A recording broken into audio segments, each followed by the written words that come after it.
a comic, and I'm going live to YouTube. Good. So Good. We are at your disposal, sir. We are at your disposal, and I might add, we are very proud and happy to be at your disposal. why, thank you very much. And let me ask you a quick question. When did Shout start making those things?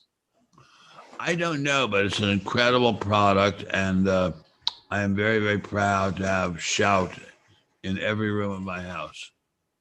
What is it? Shout, I will show you. This is Shout. It is a product which, if you wipe it on your clothes where they're stained, and you wipe it, the stain magically disappears. I don't know how. It's magic. It really is. It really is. And on that note, I want to welcome everybody to the world according to Dr. Benjamin Jeremy Stein. Don't forget that I am a doctor. Yes, let's not forget that you are a doctor. And we're joined tonight by the SimpleLifeNow.com pioneering of off the gridliness, pioneer of a lot of things. Gary Collins, welcome back as always, Gary. Is he a doctor? Thanks for having me. I can be. I'll say it. I guess you just have to say it. That's all that matters. No, my dear friend. No. The trustees of Yale University told me I was a doctor. So here's the point, Gary, is what he's saying is you have to teach a course or start a course at a school, get your master's in off the grid. And I actually think that would be an incredible course to undertake. And of course, we are joined right now, late. There he is, Remso the Cat Martinez, host of On the Run with Remso and a bunch of comic book stuff. There's too much to mention. Welcome, howdy, Remso. I'm never late. I'm never on time. I'm always on exactly when I need to be. Never late, never. I get that. That's that way. That's a little subtle. Never late, never on time. I don't get it. I always arrive right when I need to arrive. That sounds like a women's medical pill product that you're hawking. And of course, the show brought to you by Placenta. Take it once a month. The show wouldn't be complete without America's humble servant, actor, provocateur, husband, saint, sinner, lover, father, economist, writer, former shoe salesman, and of course, Dr. Benjamin Jeremy Stein. Welcome, sir. It is my pleasure to be here. I do want to warn you that I do not take Medicare, but I am a doctor. And of course, let's welcome everybody that's listening to our YouTube feed. We thank you. We humbly thank you. And we humbly thank you for all the downloads of our podcast. It means the world to us. We will be reading your chats during the show. But first off, we constantly, because we're, white and Remso, we forget sometimes that, the world celebrates things that we don't. So we forgot it's Women's History Month. And, wait, I thought that was last month. No, Black History Month was last month. You're so Why right. do black people get the coldest, shortest month of the year? I beg your pardon. I'm sorry. That is so typical of me as a white male who's just lived all his life on white skin privilege to be so stupid. I beg your pardon. It's okay. So I just wanted to give a little calendar for the people out there of the upcoming months. Next month will be Black Women's History Month. Wait a minute, is that true? Yeah, of course. The month following will be Black Male History Month, to be followed by LBGTQ Month, then Female LGBTQ Month for Blacks, and Black Male LGBTQ Month, and then just month for us, white people, of a month of us suffering for the atrocities that we've committed towards this land. So I just wanted to give people an upcoming calendar update. I thought that was funny, guys. You could laugh. As a Native American, I will be putting my Cash App and Venmo info into the chat later. I think it's funny, but I will say you strike a chord of shame in me. What shame? I'm ashamed. When I think of my oppression of women, oppression of black women especially, I'm ashamed. I'm deeply ashamed. And let's get right to it, though, because Ben, you had a really amazing post today about basically we've been discussing for the better part of 60 years, more than 60 years, the plight of the African American, of the Black person in America. And I just want to say something very funny. Somebody on Parler commented, you should read Dinesh D'Souza. No, you should read Ben Stein. He's been writing about this for a better part of 45 years about race in America. And there's nobody. And Ben, what you brought up on Parler was this checkmate of like, this is of being the leftist pawn. And it's a vicious cycle that they won't stop. Well, the interesting thing is now, this is where it helps to be old and to have been able to read for a long time and to know a little tiny bit of history and statistics. There was a time in the US when Black people were making real extraordinary progress. And unfortunately, it was also a time when they were being discriminated against very, very badly. But they were also making great progress, and they were learning things, and they were going to good schools, and they were going to good schools without being given preferential treatment to get in. They were working at responsible jobs. They were fighting in the U.S. Armed Forces, even though the Armed Forces were, to our shame, segregated. They were making incredible progress. And then something happened. We don't know exactly what happened, but it had something to do with drugs. It had something to do with the destruction of the family. It had something to do with the destruction of the Black church, not entirely, because the Black church is still a vibrant, wonderful force in many parts of the world, or in many parts of the nation, I should say. But something happened. A giant switch was thrown, and Black people started moving. Slow down, and an upward movement started, and then as the train started going backwards.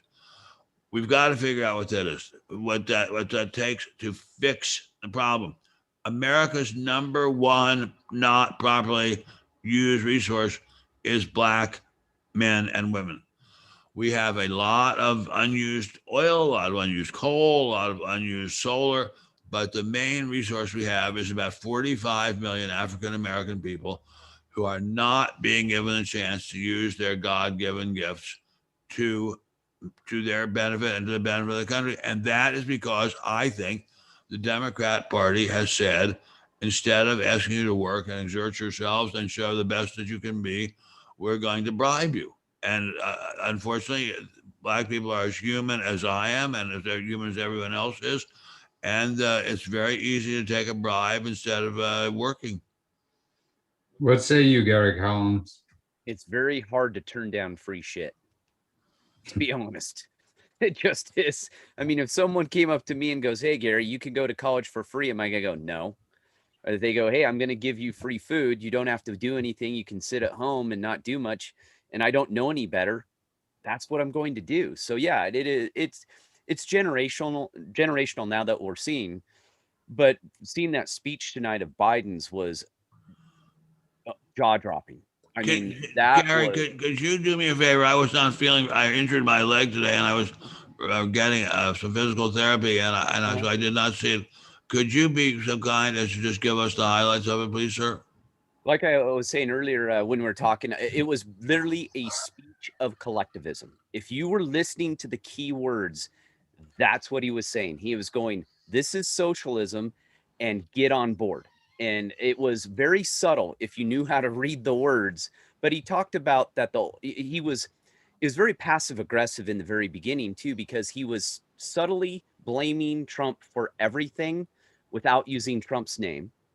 Then he went into the only way we're going to get out of this is if everyone gets vaccinated, but not all the way, but maybe we'll see if we'll allow. It was basically going, if all of you get vaccinated, we'll decide if we're going to let things go back to normal, but we're not going to let any of that happen until all of you get vaccinated. Well, wait a minute. What do you mean vaccinated against being white?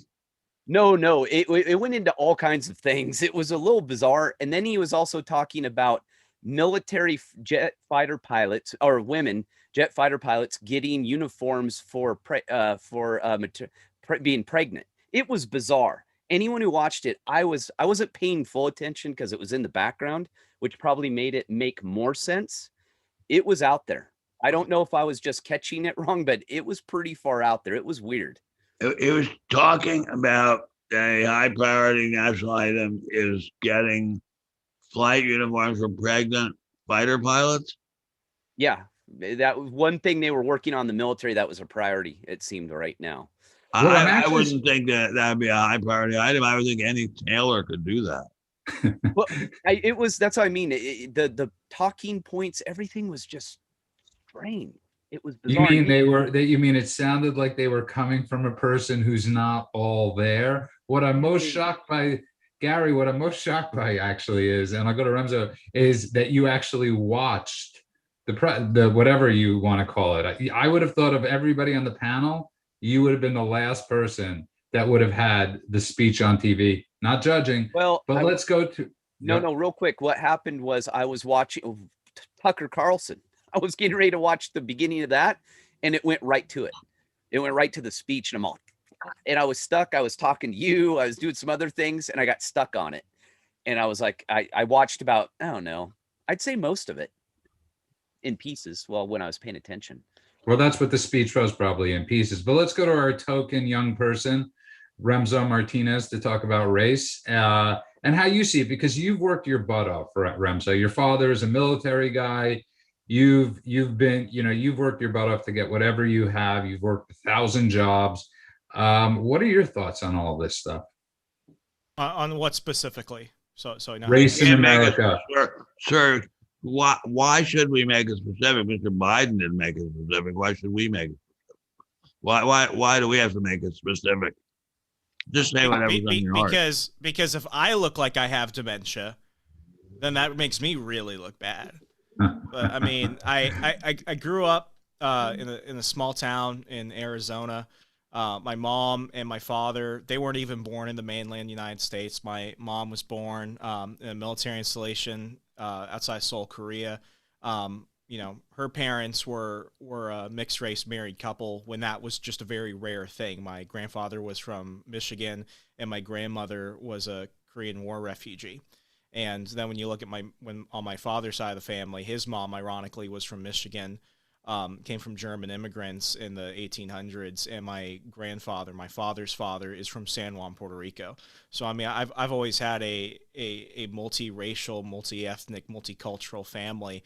Well, have you been discriminated against? Do you find yourself being discriminated against? I don't want to say I have, because I just like when it comes to being discriminated against, I don't want to necessarily say that anybody ever did it deliberately, but I think sometimes I've been in situations in my life where some people have let their biases and maybe some of their prejudices make assumptions of me before they actually got to know me.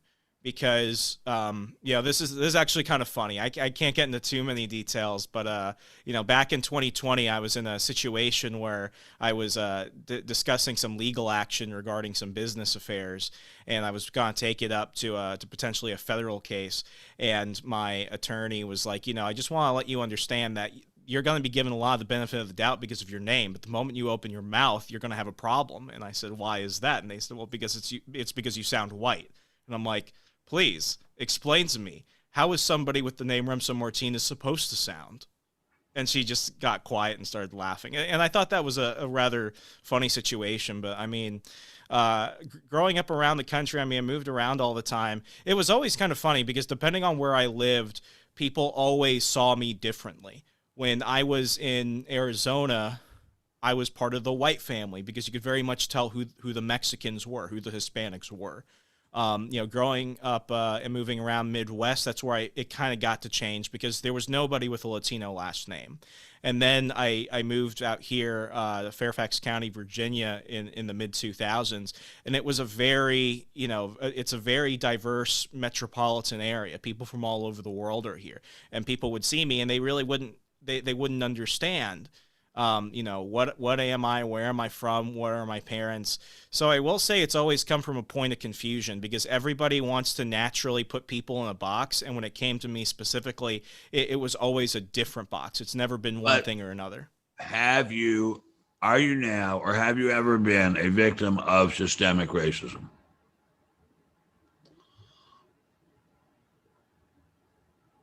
Yes. Are you now? I'll repeat the question. He said yes. He said yes. Now, or have you ever been a victim of systemic racism?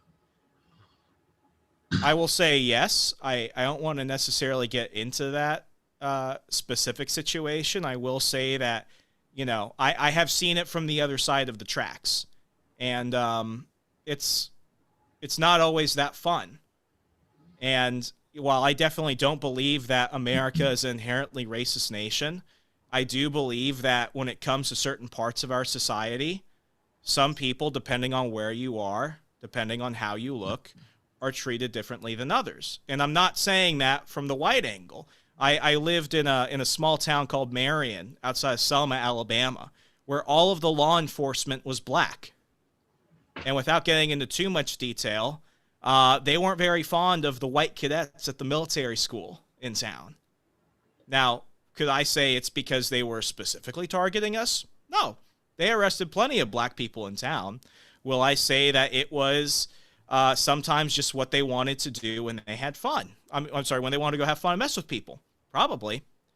Now, I've also been in situations where the roles are different, and where it's a white cop in that situation. And was I ever beaten? Was I ever tortured or anything? No. But I do know that if I had some of my white friends with me, I probably would have been treated a little bit differently. Now, that's an assumption. But I do believe that it's not a race issue. I think it's a sin issue. It's a what issue? I think it's an issue of sin. Our inherent sin makes us more susceptible to flaws. And I think when we're looking for a reason to, target certain people, I think race is sometimes an easy one. But I don't, I don't believe that while... The question is, Remso, to just quickly, is who's doing that?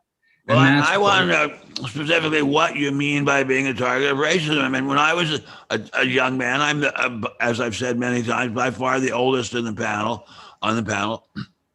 When I was a high school senior, a girl I very much liked, although I wasn't madly in love with her, but I liked her very much, agreed to go to the senior prom with me. I liked her very, very much. And she agreed enthusiastically. And then a few days before the senior prom, she told me that her father would not let her go to the prom with me because I was Jewish.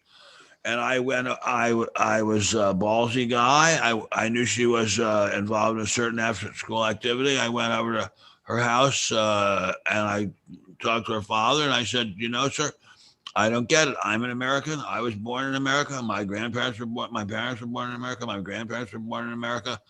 My father served in the Navy during World War II. I don't get why I haven't done anything. I haven't behaved disrespectfully to your daughter. I don't get it. What are you doing? And he said, I think my daughter must have gotten it all wrong. It's perfectly fine if she goes to prom with you. The next day, she appeared in wild torrents of tears, saying now her father was really furious at her and she definitely couldn't go to the prom now. Okay, so that's, I think, a concrete example of systemic racism. Okay, when you said systemic racism, I thought you were specifically mentioning from like a legal judicial point. If you want to talk about... Yes, okay, okay. I have not experienced any of that except that by virtue of being so much older than you guys, you young kids, I can tell you that when my parents wanted to live in certain neighborhoods in the greater Washington, D.C. area, which is where you're from, Remso, they were explicitly told by the real estate agents, Jews are not allowed to live here. I can tell you that I belong to a couple of clubs down near Palm Springs. They're very nice clubs. There's even a nicer club designed, where the clubhouse designed by a famous architect. I was put up for membership by a woman who's was a prominent member of the club. I was blackballed for being, and this is rich, for being in show business. And as I said to them, you mean you would have blackballed Ronald Reagan? So that was Jewish. That was just a few years ago. So that's systemic racism. What do you have in the way of systemic racism like that? I was applying for radio gigs out here in Virginia in 2017. There were a number of AM stations where I thought I could go ahead and work part-time on the weekend and maybe get a job as a producer or something. And for a couple of networks who I will not name, I was speaking with one of the producers at the time, and he said, Remso, you have a great voice for radio. You obviously have a interest in it and a talent for it with your podcast and stuff. I think you would be really marketable if you changed your name. And I said, well, that's interesting. I think Remso Martinez is pretty unique. What do you suggest I change my name to? And he said, something that conservative listeners will really like, because I don't think they'd really take a Hispanic conservative in Northern Virginia quite seriously, because all the Hispanics over here are day laborers. And I said, well, that's an assumption, because I think in our great metropolitan area of Northern Virginia, it would be refreshing to have a young Hispanic conservative on the air. And he's like, yeah, but how are people supposed to pronounce Remso? To which I replied, exactly the way that you did. So how about I name myself Tom Sawyer? Would that make me more marketable? And I didn't get the job, obviously. But yeah, if you're looking for examples like that, then I have plenty of examples. That's a good example. That's a good example. That's a perfect example. Let's quickly take a quick break. Yeah. If you just tuned in, you are listening to The World According to Ben Stein, when it's turned out we're discussing how systemic racism has affected our lives on the panel, except for Gary Collins. And Remso, if you could please tell people where they could find us. You can go ahead and hit the bell icon above, so that way you can subscribe to the show and get notifications whenever we go live. We're past 122 5-star reviews over on Apple Podcasts. Please keep those going. Let people know if those honest rating and reviews, what you love about the show, the conversations we're having, so that way we can go ahead and grow The World According to Ben Stein. And please, if you want more of Ben in your inbox 3 days a week, go ahead and subscribe to his newsletter at benstein.substack.com. That's benstein.substack.com. I want to welcome everybody back to The World According to Ben Stein. We're joined tonight by the simplelifenow.com founder, co-founder, everything, Gary Collins, and of course, Remso, the Cat Martinez, and Mr. Ben Stein. Now I have to jump back in here because I'm the oldest by a large amount. If I may say so, when this girl turned me down for the prom, she backtracked and turned me down. I was very unhappy about it. Very, very. When I was blackballed at El Dorado Country Club, I was very, very unhappy about it. But I did realize that in the history of the Jewish people in the world, this was nothing, not even to be mentioned, trivia. And I'm sorry, in a way, I'm sorry for having mentioned it tonight. This is trivia compared to the way Jews have been treated in other countries. This America is such a great, incredibly wonderful country, such an incredible gift from the Lord God, Jehovah, Lord of hosts, that anything we could think of here is going to be nothing compared with what other countries have done to the Jews. We have to be blessed, all of us, black, white, red, yellow, everything. We have to be blessed over and over again, and we have been blessed, and we have to be on our hands and knees with gratitude to the Lord God, Jehovah, Lord of hosts, for doing the things he has done for us. It's beyond belief how privileged we are to be Americans, just beyond belief. But Ben, when you're 13 or 12 and that happens to you, it still sucks. But you know what? When I was 13 or 12, I had parents who, God bless their souls, had already taught me what it meant to be a Jew in Europe in the 30s and 40s. And so I knew that very well, that no matter what person drove down the street and said, get out of the way, kike, that was nothing compared with what was happening to my co-religious in Europe. Nothing. And that I should be very grateful every day for breathing American air and walking on American soil.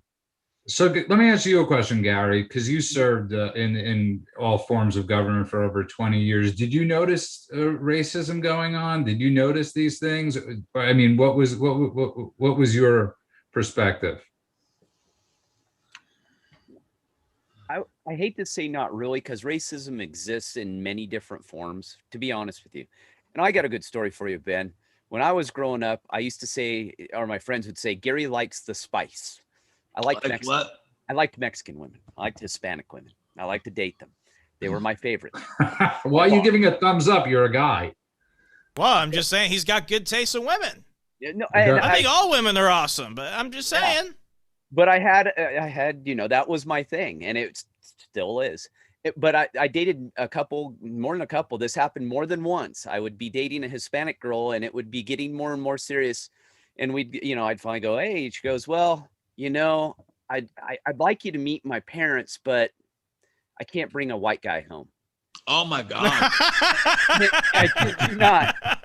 And one went even to say so far as she goes, "Oh, my dad would not put up with the blue-eyed devil in his house." And I was like, "Holy shit," you know.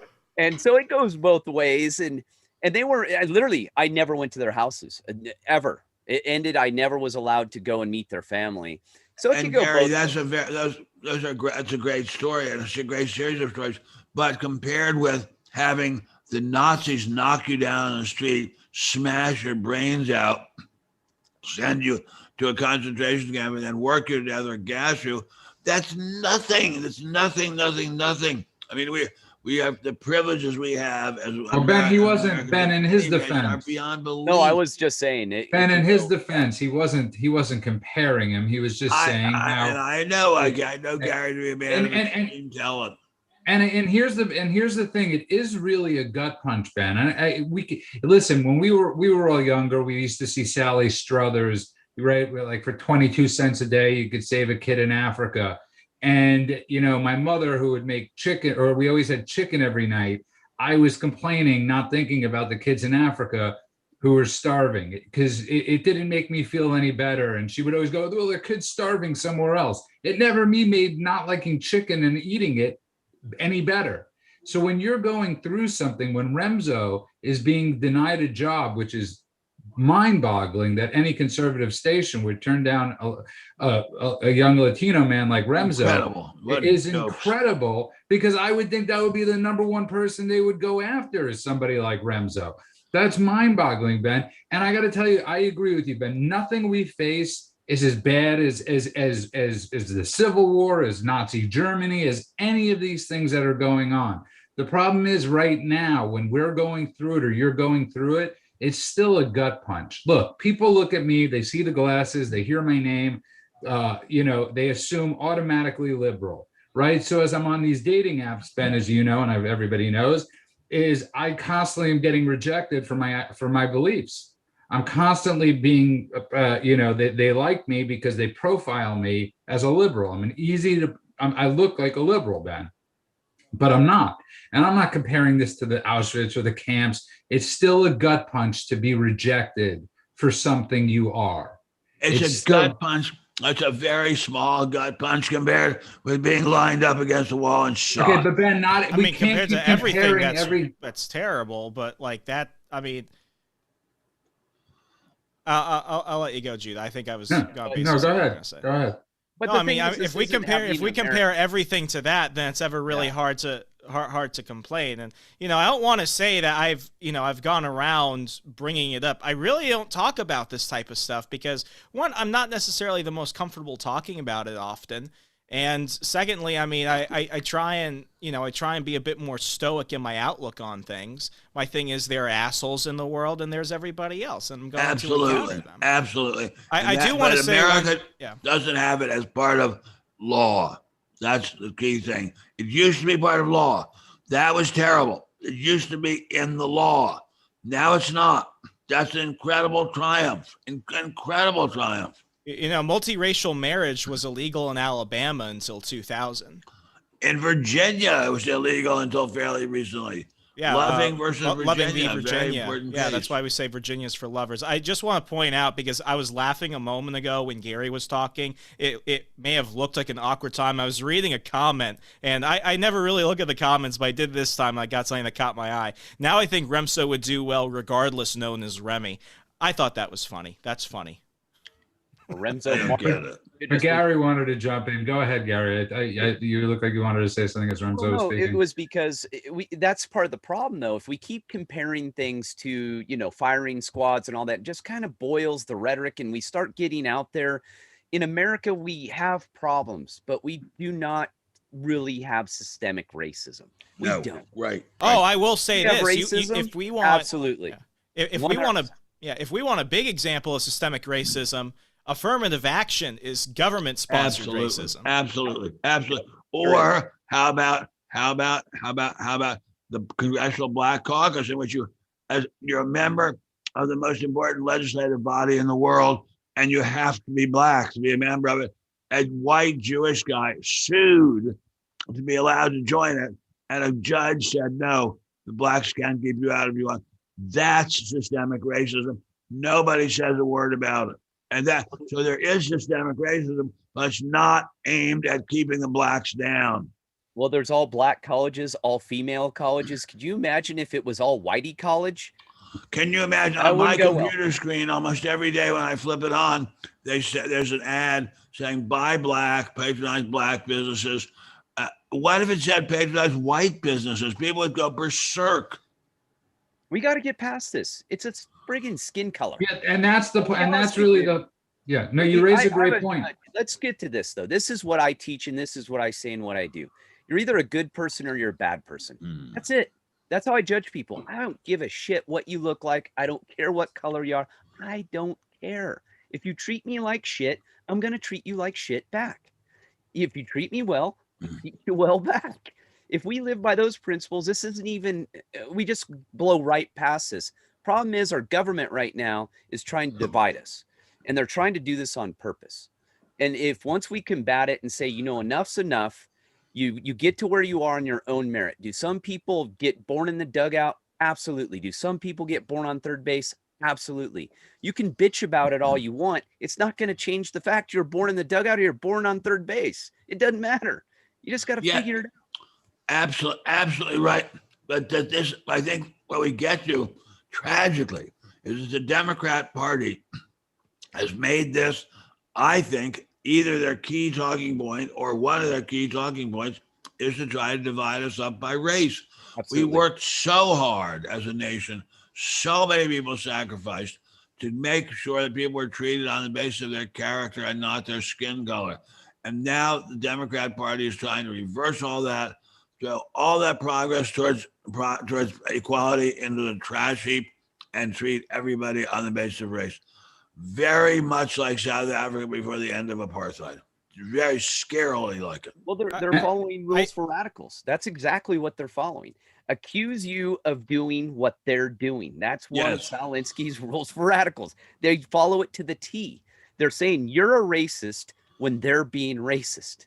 It's nuts. I think Gary can definitely agree with me on this one. But one thing I loved about the military was that it was the great melting pot. Like Absolutely. Everyone was equally, especially at the beginning, like everyone is equally a piece of shit and you're all in the struggle together. And that, you know, that's one thing I loved about it. And, you know, I love this country. I've been around the world and I always look at America as, you know, it's always going to be my home, not just because I'm from here. I could choose to live anywhere in the world, but I want to stay here. I do think, however, that in certain industries, especially in conservative media, there's something that they don't like to talk about. And I'd like to pose the question to the group.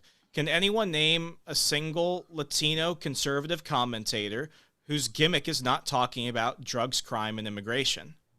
Remso Martinez. Can you give us till after 30 seconds, Remso? If you just tuned in, you are listening to The World According to Ben Stein. Remso, please tell people where they could find us. Please go ahead and hit the bell icon so that way you get notification whenever we go live and upload new content from The World According to Ben Stein. And please, let's go ahead and break 200 5-star reviews on Apple Podcasts. I'm putting a challenge out to everybody. 200 by next week. 200 5-star reviews. Let people know what you love. Let people know what moves you, what makes you think, so that way we can go ahead and grow our audience. And please, if you want to go ahead and get more of Ben in your inbox, go ahead and subscribe to his newsletter several times a week. benstein.substack.com. That's benstein.substack.com. But Judah, by this time next week, keep me to it. I'm expecting 200 5-star reviews to be broken on Apple Podcasts. Giddy up, Remso. That was Giddy Remso. Up, giddy up for we don't put him in the box, Martinez, even though on Zoom we do put you in a box. I want to welcome everybody back to The World According to Ben Stein. And we are discussing the very, sometimes, topic of race, but you bring up a good point, and the only person I could think of is one that claimed she was a conservative or a Republican, and that was Ana Navarro, that dimwit who I think is on The View in the morning. But you're right, I can't think of one, and I don't understand that either, Remso. I don't understand why there aren't more conservative Latinos on the news. I think that Tucker has one on. In his defense, Tucker has a very big one on. I know. Can you name him? No, I can't, but he works for American Greatness and he's on there at least once a week. but I can't name him. No, I don't watch it. I mean, I'm not trying to put you on the spot with that, but like the only person who from that camp who's been able to successfully do that was Chris Salcedo. Chris Salcedo, who currently has the Chris Salcedo show at Newsmax. I love that show. I listened to that because he was one of the few Latino conservative commentators. Yeah, he had to start off by being the token guy in Texas. He would only be brought on national news to talk about immigration, but when he was doing local radio and everything, he would talk about everything. And now he has such a big platform, he can talk about anything and everything. But, you know, I've seen it enough times, and I've seen it here in D.C. I'm not going to name the publications because there are a lot of great people there. I don't want to paint them in a negative image. But, 2017, I'm graduating from Liberty University, one of the very few Latino conservatives in my class. I don't think I could really name another one. There were a couple Puerto Ricans and a Cuban, but it was basically us. And I'm applying for stinger jobs as a reporter, as a commentator, anything I could get as I'm moving back home looking for radio. And I have a Fox News producer that says, Remso, we're looking for young conservative men because they poll well in our demographic surveys to go ahead and talk about why we need to go ahead and build the wall. And I said, I'm from Sierra Vista, Arizona. The joke was you could spit off your porch and you could hit Mexico. And I'm a conservative and I vote Republican. And I don't really want to talk about immigration because I feel like when people talk about immigration, I have to stick to a certain amount of talking points. And one of them was, I don't like the idea of a wall. I think that's a waste of money. I think that goes against property rights. And I think it ignores the bigger problem, which is human trafficking and drug trafficking. And a wall's not going to go ahead and do that because the drugs come one way and the money comes both ways and the guns go the other way. And no one likes to talk about that because white people like their drugs when you go ahead and look at it by, base by base racial surveys in the United States. And he said, well, I kind of agree with you. And I think that's an interesting point. But if you want to get your start, you have to talk about immigration. And I'm like, when I got my start at Freedom Works in 2015, during the Tea Party surge and everything, I was writing about education reform. Don't you have education topics? Aren't we still talking about Common Core and other stuff in the Department of Education? He's like, yeah, but we'll go ahead and bring on other people. And I interrupted him. I'm like, yeah, you're going to bring on non-Hispanic people because no one takes a Hispanic person seriously on TV unless they're talking about immigration because that seems to be all they're good for. And I have had this happen at least 5 more times over the last couple Maybe of that's years. why you didn't get the radio job, not because of your name, but either way, that still sucks. I have been told multiple times, and I don't bring it up because if I bring it up once, there are going to be people listening that think, oh, this is all I'm ever going to talk about. But I have been told that I have limited my career because if I wanted to get by faster, I should have talked about that. Guns, drugs, and immigration. And do I have opinions on that? Yeah. But that's not my beat. My beat was education. I was on a podcast with Gun Owners of America. We hit hundreds of thousands of listeners. I talked about the Second Amendment. I talk about internet privacy. I talk about many things, especially on my show On the Run. And I rarely talk about immigration because if I wanted to talk about that, one, I would talk about it. But secondly, there are people who are far more educated on that topic from me, especially since I rather have unpopular opinions on that. Ben, Remso actually raises a great point, right? There was that book, Prozac Nation. We live in Gripe Nation, right? And the biggest gripe. We live in what nation? In gripe, people griping nation. And the loudest voices that gripe tend to get what they want. And the loudest voices tend to be capitulated to, sadly, right? So we have the Black community who's been, kowtowed to, and they haven't grown because of it. As Remso eloquently said, systemic racism was affirmative action. And sadly, other groups do get left behind because we're catering to a few groups. Yeah, you're absolutely 100% right. And Remso is right. There is racism within the conservative movement. I know I've been at dinners of very, very high-powered conservative people and just stunned at some of the racism I've heard. I would like to, with respect to you, my dear friend Gary, to go back to saying it's all apples and oranges. I'm old enough to remember when people in my school, elementary school, were brought to school by parents who had tattoos on their arms. of numbers from concentration camps. So I probably shouldn't do this, but I still go back to saying this: everything we mention here, everything Gary, everything Mr. Sharpton mentions, everything anybody mentions now is nothing compared to the way it used to be. And focusing on the progress we've made will help us make more progress, not less progress. But again, Ben, you can't, every conversation can't be, it's like saying it's the Hitler thing, right? You can't, obviously, we could go back in time, we could go to the Civil War, we could go to the Holocaust, we could go, to the Armenian genocide, we could go to all these things, but these are the times we're living in now, and we're fighting for America right now. I mean, right now, there's a real fight for the future of our country. I agree, but in that fight, I think we are unilaterally surrendering if we do not actually pull back and give a historical perspective and say, yes, of course we have problems. Human beings are problematical creatures. As my sister so aptly said, that your basic human is not such a hot item. But by historical standards, we are doing fantastically, incredibly well. Could we do better? Maybe yes, maybe no, but we are doing incredibly, unbelievably well. And it breaks my heart when young people, especially young people who are as brilliant as Remso, are not treated fairly and equally because of their names. That breaks my heart. But again, compared with what has happened in other parts of the world, in other eras, we're doing so well. It's mind-boggling. But that's not the lesson. You brought up a great point, and he brings up a great point, Gary, is these aren't lessons that are being taught. These aren't lessons being taught in schools. These aren't lessons. Teachers aren't teaching their kids. Some of you have it bad, but it could be far, far worse, and we're living in the greatest time ever to be in the world, pretty much. We are for Americans, we're living in incredibly great times. Unbelievably great times. Remso, you surely don't dispute that. Oh, not at all. I mean, it's why I don't talk about it often, because it's not a thing that I see as, hugely detrimental to my life. I see it as a thing that exists, and many things that exist, are not always that convenient. But I do think that often, and I think that conservatives don't like to talk about it. In 2017, 2018, in 2019, I did a lot of speaking, and I would speak about a lot of things. I spoke to college campuses. I spoke at Freedom Fest in Las Vegas, and I spoke about Ayn Rand and objectivism. I spoke about education reform. I spoke about free speech on college campuses.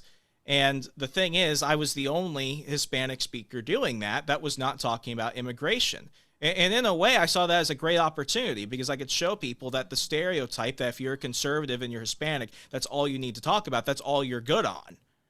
And, it was one of those moments where it's like, I get to do that. I get to be that different person. But I think often, it's not even, racism in the fact that, I'm doing this because I hate you. It's I'm doing this for you for your own good. It's almost self-patronizing, because the people telling me, if you spoke about immigration, you would get farther. They weren't saying it because they hated me. I genuinely think they thought they were going to help me. But I don't need their apathetic, pathetic charity on that. Well, then how do you think, then what's it like for the African-American community of 45 million people who are told by the Democrat Party every day and every night and every hour of every day and every hour of every day and every night, you've got to feel this way, and you've got to hate Whitey. Can we name a black conservative commentator who does not just talk about why blacks aren't conservative in America? Jason Riley, an incredibly, unbelievably, incredibly good commentator for the Wall Street Journal editorial page. He just blows everybody else right out of the water. What does he write about? He writes about everything. I mean, there's no subject he doesn't write about. That's the first time I've ever heard of him. I don't think Thomas Sowell. Well, I don't think that's his fault. He's in the very, very large newspaper, and he's in every week. And more power to him. I want to get to Gary quickly, really because Ben, before this, they're not being taught this, Gary, in schools.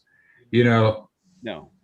Well, the problem with our public education system is it's broken. We know that, right? They're teaching social justice, and that, if you don't what we're getting to is if you don't drink iced coffee, black iced coffee, you're a racist. I mean, we've gone so far to the extreme. Education should be teaching you vital skills to make you a better person and productive in society. It shouldn't be these outrageous social issues, rewriting history, and the teacher putting their skew on material with a religious political agenda, period. They need to teach kids how to be better human beings and be prepared for life. That is their job. Think. And so, by the way, critically think. I want to get back to Remso. What was the question you asked about black commentators? Can we name a black conservative commentator who doesn't just talk about why black people aren't conservative? And I mean, even to further my point, the gentleman or from Larry Elder. If you could let me finish, the gentleman you brought up from the Wall Street Journal, I bet if he spoke about the problems in the black community and why black people aren't conservative and all those things, he would be on Fox News every night. He is on Fox News every day. I've never seen him, and I watch Fox pretty regularly. Are we on, talking about Larry Elder or the person on the Wall Street Journal? Jason Riley. He's on a lot. I've never heard of Jason Riley. Jason Riley is on a lot, and he's great. A lot. Okay, and that's one. And I bet he has to work harder, because if he actually wanted to go ahead and get you asked for a name, and we gave you a name. And also Larry Elder. I'm not disputing that. I'm just saying that if you want to be a conservative Latino and you want to get famous and you want to go ahead and get more opportunities, talk about immigration. If you want to go ahead and be a black conservative who's on the commentator circuit more often, you have to talk about black issues. And if you don't want to do that, it's going to be hard. And he had to work harder for that. He actually brings that up. But you asked us, yes, there are more, we can name more. You brought up the most least known person imaginable. Well, sir, he writes a column for the second biggest newspaper in the United States. I don't believe that if you go to your average Wall Street Journal reader, especially those who read the commentary, they're going to be able to recognize him. I could be wrong, but I'm willing to put money on that. Okay, you know what? We'll put money on it. You could do a quiz this week of asking on the street. It'll be Remso on the street. But that's the thing, though. I have to be on the defense for that. And, it almost seems like, and I'm not targeting anybody specifically, but I'm talking broadly, conservatism in America, in media, and in politics, that it has a problem. That what they want is they want the minorities, just like the Democrats, to talk about the one thing or the other. And if you want to do anything else, you have to work twice as hard. 9 times out of 10, you have to do it on your own. And if you bring it up, we identify it, we recognize it, but it's inconvenient because look what the left is doing. I know how the Democrats are. You're raising a very good point, Ben. He's actually raising a very good point. He's basically saying, he's actually basically, now that I understand what you're saying, is basically what he's saying is, like Candace Owens or whoever's coming out of the gate right now, it's almost like Remso, you're just basically saying it. They're being used by the movement to here we are. We have a black person in the movement. Here we are. We have this. But let's be realistic. Candace Owens has found an alley to make a lot of money by being a voice that doesn't always necessarily know what she's talking about. So they use her, she uses them, and older white conservatives love Candace Owens. Yes, because she fits that. You're right. There's so much stuff in this topic and I'm not going to say much more about Candace Owens. I've spoken with her lawyers. That's not a fun time for anybody. And if you just tuned in, you are listening to The World According to Ben Stein. We are having, I think, a pretty good discussion tonight. And Remso, please tell people where they could find us. Hola. No habla español programe. Please go ahead and subscribe to The World According to Ben Stein on Apple Podcasts, Stitcher, Google Play, wherever you can find podcasts across Al Gore's amazing internet. Make sure to hit the subscribe bell notification so you always make sure that YouTube sends you those links when we go live, or go ahead and update new content on the show. And please, do you want more Ben Stein in your life? Follow him on Parler, follow him on Facebook, and please go ahead and subscribe to Ben's newsletter, benstein.substack.com. That's benstein.substack.com. Welcome back to The World According to Ben Stein. Ben Stein, here's the thing, Ben, the biggest thing. Let's forget about the past.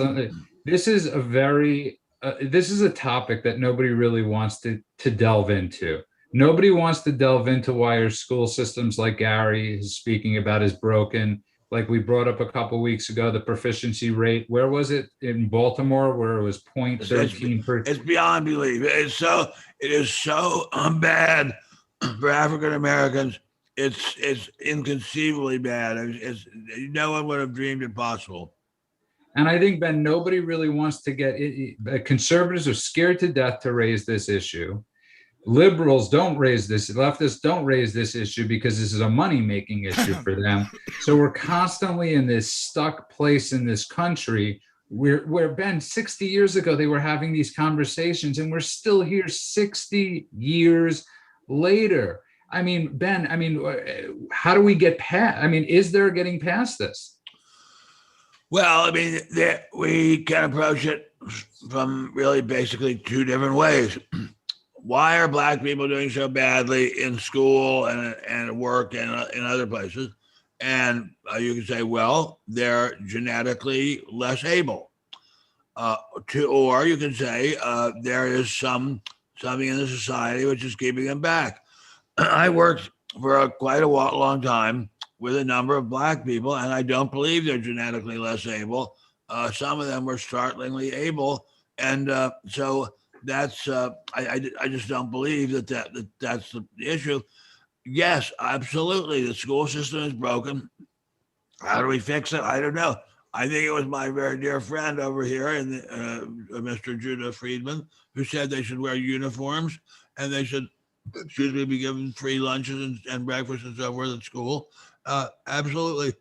There should be much more discipline in school. But yes, there must be some way to fix this. I don't know what it is. There's something going on about African American people and about African people. There are real problems in sub-Saharan Africa everywhere, every single place. So something's going on. The great challenge of our century is not to make votes out of it, but to help fix these people's lives. I don't know how you do it, because anytime you get together a bunch of academics about it, they're all going to say it's the goddamn Republicans' fault. And every time you get together a bunch of Republicans about it, they're going to just bite their lips and not say anything. So I don't know what you do about it, but it is, as I say, I have worked with lots and lots of very capable Black people. They're out there. We have to somehow take whatever they did, whatever was done to them, to make them be so successful and spread it around the community. So here's the question I have, because I know, Remso, you were very uncomfortable tonight, and you got a little uncomfortable, and I really appreciate and respect and all that. We love you, not just because your name is. Oh no, I mean conversations like this are great, and I just try and I've worked really hard so that way when people refer to me, they refer to me as Remso W. Martinez. They don't refer to me as the Latino libertarian guy or the Hispanic conservative guy. And we mentioned Thomas Sowell earlier, one of my role models. He even mentioned this in a speech. I forget what college he was speaking at on the issue of race. And he said, for decades, people referred to me, even positively, as noted Black economists. I wanted them just to say my name.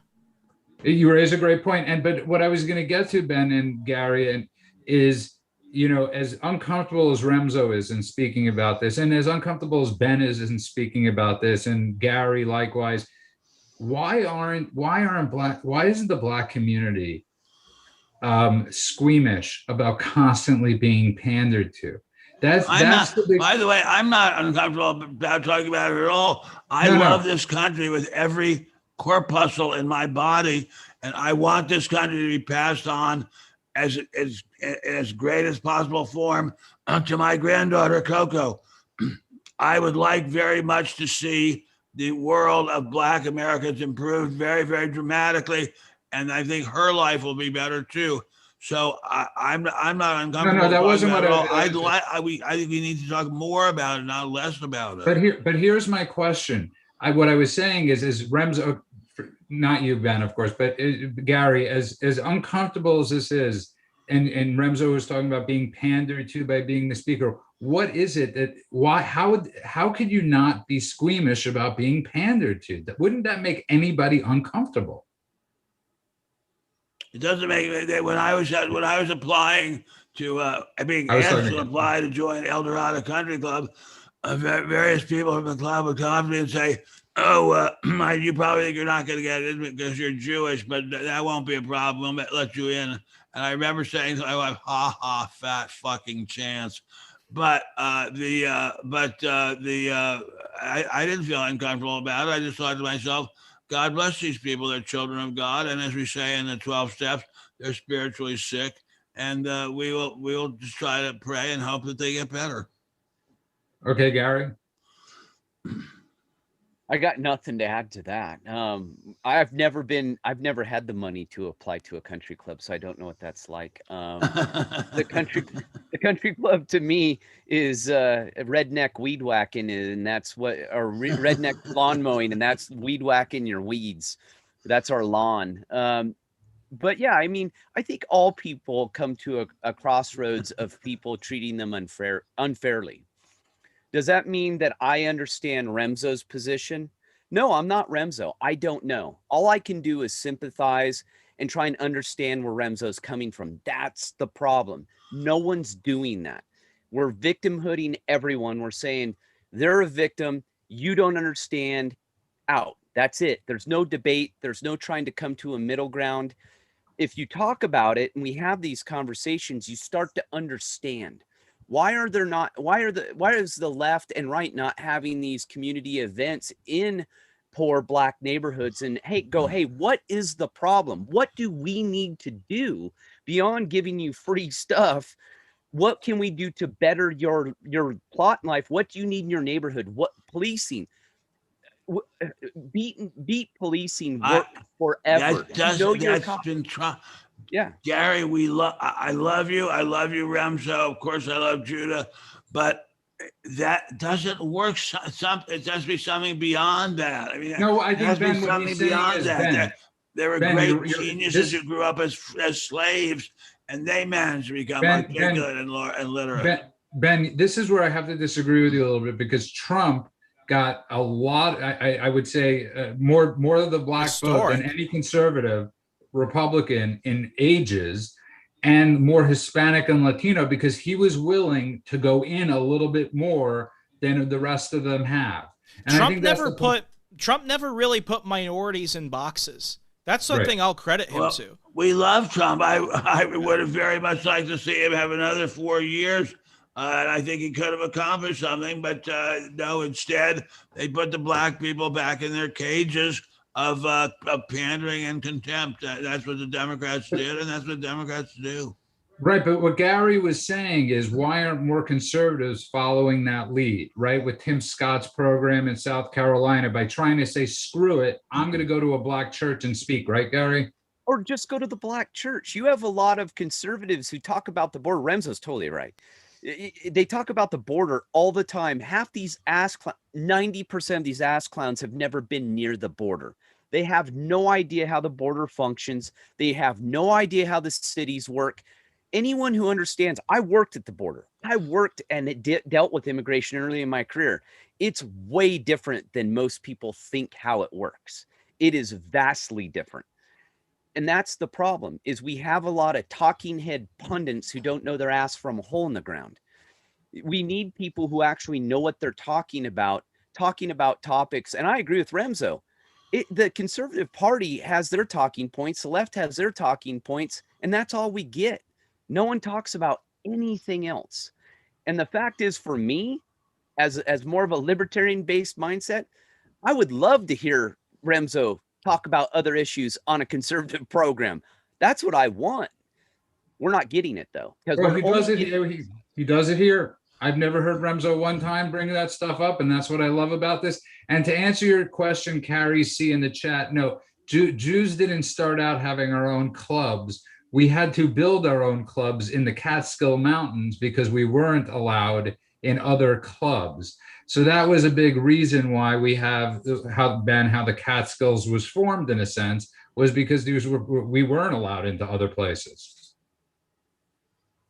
I can't wait. That's exactly right. I know where I grew up in Silver Spring, Maryland, My father, God rest his soul, a wonderful, wonderful man, was one of a small group of Jews who actually did start the Indian Spring Country Club, which was the first Jewish country club. And frankly, we would all have greatly preferred to be members of Chevy Chase Club.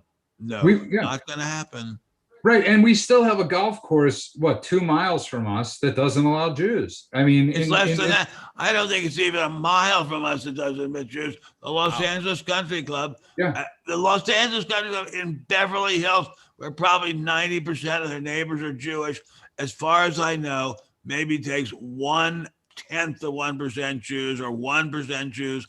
If I'm wrong about that, I beg you to let me know. I will apologize profusely.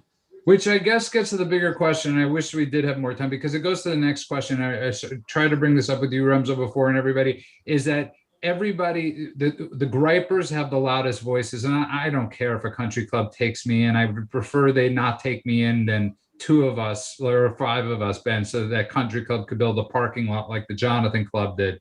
I believe that that's what it was. They had Remso. This was about 10 years ago. Okay, that they didn't allow Jews unless they built they wanted a parking structure. So they finally accepted a few Jews into the club.